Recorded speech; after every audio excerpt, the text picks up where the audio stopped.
Although Mattioli constantly overcame his health problems, in April 2009 he went through one of his most aggressive illnesses, a case of pneumonia for which he had to be admitted to the intensive care unit at the nephrology clinic in Santa Fe.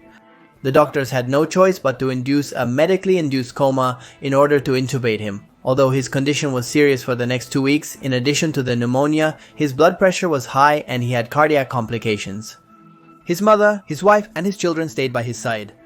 His followers prayed for his salvation, and as on other occasions, the star improved. The professionals moved him to a regular room to continue the treatment.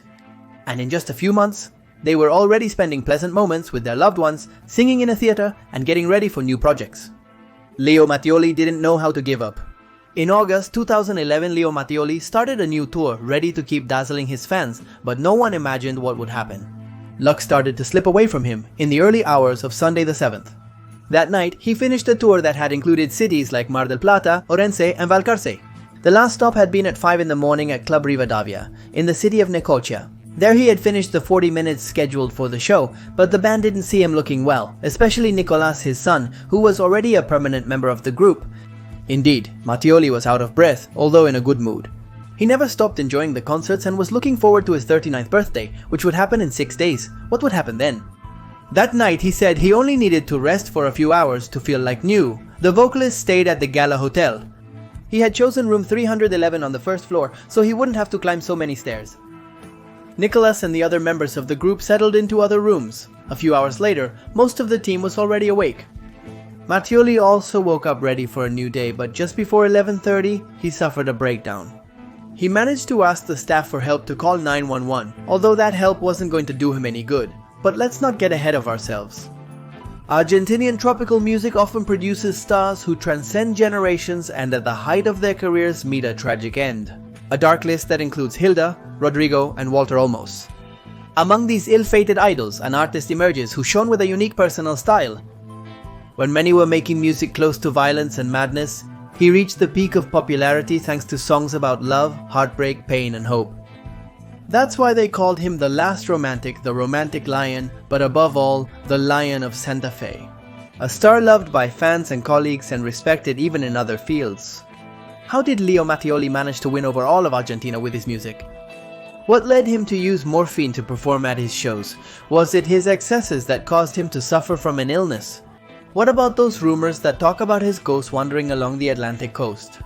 To better understand his story of rises, triumphs and falls, we have to go back to August 7, 2011, the day Leo Mattioli died. If you're interested in this video, I invite you to comment liar. If a lot of people comment liar, we'll make another related video. Maybe about some other popular Argentine idol that you recommend, or it could also be from another country. Write it down below. Long before captivating the public with his songs and charisma, Leonardo Guillermo Mattioli was a charismatic child who was born on August 13, 1972 in Santo Tomé, province of Santa Fe. His family lived in Barrio Centenario, a housing complex in the poorest area of the city. He grew up there as the second of 3 siblings. Luxuries were scarce, but they never lacked food or clothing thanks to their devoted parents, Albino Mattioli and Maria Isabel Aguilar. He also found support among his neighbors, who were already calling him Leo. When he was 10 years old, Leo received the first of the hard blows that life had in store for him. Albino died, so Maria Isabel had to raise her 3 children alone. Leo was very sad. In fact, he would dedicate the first songs he was going to compose to his father. At a very young age, he had learned about loss and pain, but at that time he also discovered his passion. Music was everywhere in Barrio Centenario, and the little boy soaked up the songs that played on the radios and records. His love for popular rhythms led him to want to perform them himself. He would start singing it wherever he was. To be better seen and heard, he used to climb to the top of the tree on the sidewalk in front of his house. He was already putting feeling into his performances. Poor Pinocho would sing, crying from emotion. He didn't dream of being a star, because he already felt like one. Music became his whole life, to the point that nothing else mattered to him. He hated studying, but his mother insisted that he finish elementary school. She also convinced him to start high school, but he was expelled during the first week of classes. Leo endured the woman's scolding, and then told her he preferred to start working, so he went through different jobs to help his family. Around that time, he also started to show off his charm and presence. He made all the women in the neighborhood fall in love with him. Of course, the crucial element for every conquest was a song. In this way, he was polishing a talent that sooner or later would explode on stage. Just a few months before turning 18, Leo could have any girl he wanted. Then the one who would be the definitive one appeared. Her name was Marina Rosas and she was 14. The age difference didn't stop love from blossoming between them. Soon after, he wanted them to live together. Leo earned just enough, so they had to move into a room lent to them by the young woman's uncle. No hardship harmed their bond, and soon the couple's 6 children began to be born. At 20 years old, Leo worked to support his family while investing his few savings in building his own house. Even so, he never put music aside. In fact, he was ready to take a big gamble and make that leap he had always dreamed of. While he was fighting for a better life for his family, Mattioli got involved with some musicians from Santa Fe. He went to Cumbia band shows and wanted to be part of one, but since he had no experience, he had to start from the very bottom. He agreed to be a roadie for Los Bucaneros. In music slang, being a roadie means carrying the equipment and setting up the instruments. But Leo took advantage of any opportunity to sing. The band appreciated his dedication and good nature, so from time to time they allowed him to take over the microphone. While he was in Los Bucaneros, he met Ezequiel Romero, better known as El Brujo Ezequiel, an already established musician who also came from Barrio Centenario. He saw him as a hero, and thanks to him, he learned to play the guitar and other details of the artistic world. El Brujo Ezequiel also meant his entry into the band that Grupo Trinidad was part of, one of the most popular in Santa Fe. Leo attended the group's shows and became a familiar face among the members. But his big opportunity came when the singer Carlos Fugliano had a health problem that would keep him away from the stage for a while. The band tried out several singers without much luck. For Leo, this was his moment. He knew the musicians, he knew the repertoire, and he felt he had gained enough experience. They gave him an audition where he made it clear he had the desire and the talent for both dance hits and romantic songs. So in 1993, at the age of 20, he became the new singer of the group. At first, Leo couldn't win over the fans. No one saw a clear style in him or in the group's overall sound. He was labeled as old-fashioned, since he had a hard time adapting to the changes that tropical music was going through in the 90s. Far from getting discouraged, the newcomer worked even harder to win over the audience. Thanks to him, the band leaned more strongly toward romanticism, but without losing its energy. The change paid off. Trinidad convinced his loyal fans and attracted even more followers, especially female fans, just like he did in Barrio Centenario. Leo won over women with his charm and vocal skill.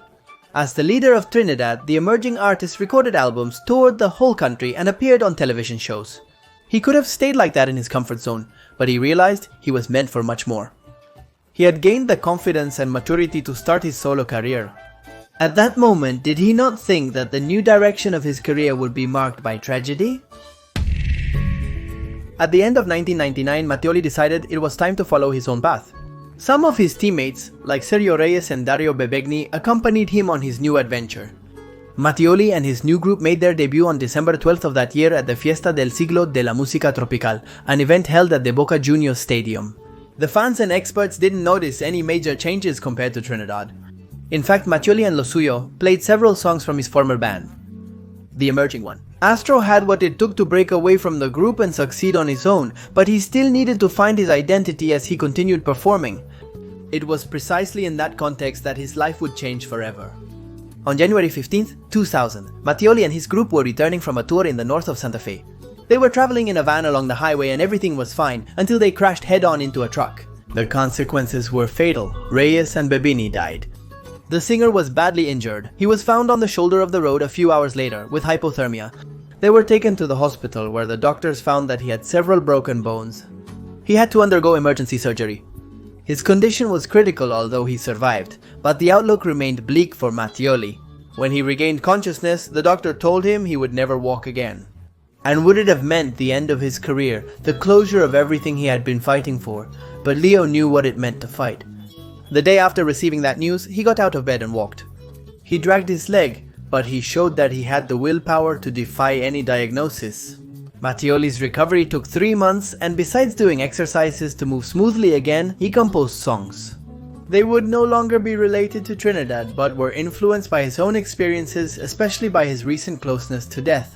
One of the most personal songs is the one that gave its name to his first solo album, On, a tribute to heaven, alluding to the losses of Reyes and Bebekni, but before reaching the recording stage, he had to put the band back together. It wasn't easy to find replacements for his late friends. Even so, he managed to find companions suited to his new musical quest. Romantic Cumbia, but with a more original style. Released in May 2000, the album A Tribute to Heaven generated an interest that went beyond Cumbia. The public still remembered the case of Gilda, who had died in a road accident. The morbid curiosity was constant, but soon the young singer showed that he had created a new classic. Songs like Si tú te vas después de ti and Aún soy un romántico took over the radio stations and nightclubs. It was an impact that reached unimaginable heights when he performed them on various stages and in front of television cameras. It was no surprise that his work became a platinum record. Thanks to A Tribute to the Sky, Leo Mattioli gained wide visibility, something that would bring him much joy, but also some disappointments. From his first solo album, Mattioli found himself positioned on the Mount Olympus of the stars of the tropical music scene. He could rub shoulders with established artists like Ricky Maravilla or Gladys La Bomba Tucumana, Fosico El Ciro, Posipa Sazasaunia. But as the songs, tours, and television appearances went by, he confirmed that he had his own identity. His creative drive led to 2 albums released in 2001, Piel con Piel, recorded live, and Ese Soy Yo. Thus he began the long streak of releasing 2 albums per year, with a few exceptions. That level of production maximized his presence in the media and attracted a new audience. In addition to the fans, now he was also reaching young people and those who didn't usually go to dance halls, and they preferred a different kind of cumbia than the also famous at the time Cumbia Villera, which told the harsh life in the marginalized areas. This allowed him to perform in theaters, where he also sold out shows. In addition to the love and affection of the public, Mattioli earned the respect of his colleagues. Duets with artists even outside of Cumbia, like Cacho Castaña, were common. Everyone appreciated his talent and his generous personality. At the beginning of the 21st century, Mattioli became a brand. Before one of his shows, he gave the presenter who was supposed to introduce the band the nickname that Mattioli would officially adopt, the Lion of Santa Fe. Although he was succeeding in music and earning very good money, Mattioli never wanted to lose his essence. He stayed in Santo Tomé, where he was able to build a bigger and more comfortable house to live with his partner and children, but without leaving the place. When he wasn't on tour, he tried to live the life of an ordinary father. He would get up early to prepare breakfast and take the kids to school. He forged a close relationship with Nicolas, his eldest son, who wanted to follow in his footsteps. That's why he gave the band their first opportunities by playing the accordion. And even though he could have had any woman he wanted, Mattioli chose to stay with Marina. She would accompany him and prepare made for him while he composed, even when he stayed up writing verses until 4 in the morning. Marina turned out to be as important as his mother. Maria Isabel was in his childhood. That low profile and sense of belonging made Mattioli especially idolized in Santa Fe. The feeling was mutual, and he never hesitated to offer help during critical moments. That's what happened in 2003 when the province was flooded by a severe inundation. The singer bought a good number of mattresses and distributed them among the families who couldn't return to their homes. Still young, Leo Mattioli had a family, success, and made a living from what he loved most. That boy from the Centenario neighborhood who used to climb a tree to be heard by his neighbors was now loved by all of Argentina. But out of sight of both friends and strangers, his life was heading toward an abyss, and that's how our story returns. To the beginning, Leo Mattioli said he was used to moving forward, something he learned as a child. Nevertheless, new and even more terrible difficulties began to hit him. His professional commitments were intense. Like many tropical bands, he used to give up to 10 concerts per night. He had to get from one club to another quickly, so he drove at full speed, running red lights. Sometimes he showed up long after the scheduled time. He arrived at a show in Jujuy at 10 in the morning. Despite the delay, Gillo waited for his audience to enjoy his magic. Mattioli was used to touring since the days of Trinidad, but he had to prepare even more. He put a bed, a PlayStation for his leisure time, and even neon lights in the van. But those weren't the most extravagant details of the vehicle. Hanging from the rearview mirror was the underwear that his female fans threw at him. Even though he was always exhausted, he always gave his best. But that didn't save him from the most unhealthy habits. That's how he succumbed to drinking. He wouldn't go on stage without first having a drink made of whiskey and soda. A vice that went hand in hand with his fondness for tobacco. He smoked up to 5 packs of cigarettes a day. As if all that wasn't enough, the star was dealing with an even more delicate problem. He had never fully recovered from that crash on the road. The pain in his spine and hip used to be torture. Once, while he was moving in the middle of a show, his hip popped out, although he was able to keep going. To ease the pain, Mateo turned to morphine. This calmed him down, but he wanted to use it all the time. He had developed an addiction. Mattioli was swimming in a swamp of stress, excess, and health problems, and the consequences didn't take long to appear. In December 2003, he had to cancel all his performances. The doctors told him that his heart and lungs were damaged. If he wanted to get better, it was essential to take care of himself. The singer did it just in time to get back on the road, but soon after he neglected his health again. In 2006, he was performing a show at the Esquina del Recuerdo in the province of Santiago del Estero when he collapsed in front of everyone. He was suffering from pneumonia and heart failure. He had to be rushed to a local hospital, and at his family's request was transferred to Santa Fe. Now the outlook seemed more uncertain, since even his own followers had witnessed his instability. But once again, he gathered strength to change his fate and continued sharing his art. Still, he was unable to give up his vices. His band knew that off to the side of the stage, Mattioli alternated between a cigarette and an oxygen mask. He couldn't stop. He alluded to his torments in song lyrics like "I'm drinking and I'm not God." But that would never give him the help he really needed. When a journalist asked him where his will to overcome all kinds of problems came from, he was very clear. From his family, from the people he loved, from those who needed him. He also said that getting on stage had a healing effect. The enthusiasm and loyalty of his fans gave him the energy to move, despite the pain and the oxygen, when he felt like he was running out of air.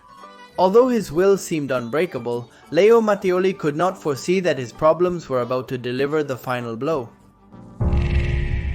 That midday on August 7th, 2011, the Gala Hotel was thrown into turmoil because of Leo Mattioli's condition. Nicholas and the band were waiting for the doctors, while people and even some journalists crowded at the door. Finally, an ambulance from Emilio Ferreira Hospital arrived. The doctors started working immediately, but the singer suffered a cardiorespiratory arrest. They couldn't do anything to save him. At 12:07, Leo Mattioli and the idol, the man had died at 38 years old. The news reached the media before it reached his own family. Marina had to call her son to confirm what she had seen on television. Neither she nor the rest of the family could find any comfort. No less shocked were the friends, colleagues, fans, the tropical music scene, and the entire art and entertainment industry. Inevitably, comparisons arose with Gilda and Rodrigo, who had also died young at the peak of their careers. The remains of Mattioli were taken to Santo Tomé, where a procession was immediately held to pay tribute to him. But the first major sign of the impact caused by his passing took place the day after his death. On the initiative of the municipality of Santa Fe, the wake was held in the hall of the Belgrano train station. His family and all his loved ones were there, but also figures from provincial politics, such as Governor Hermes Wiener. And above all, the place was filled with thousands of fans. They arrived with photos, flowers, flags, and even sang several of his hits. They created a concert-like atmosphere to say goodbye to their idol. They also chanted his name. When the casket was taken to the private cemetery where he was buried, the Santa Fe Lion had died, but his presence was far from fading away. And not only because of his legacy, but also because of the possible evidence of his ghost. In life, Leo Mattioli had become a significant figure in popular culture, but after his passing, the phenomenon continued and reached new levels. He had recorded 23 albums, 7 with Trinidad and 16 during his solo career. Although they always sold well, his death made them even more sought after. He continued to be widely listened to when his music reached the digital world, mainly thanks to Spotify. This way, he reached new generations of fans in different sectors of society. At the same time, his longtime devotees have not forgotten him. Besides his work, his humility and generosity stand out even when he had the means to become an inaccessible figure. They adored the star and the man. The affection for Mattioli was also felt through countless tributes over the years in every corner of Argentina.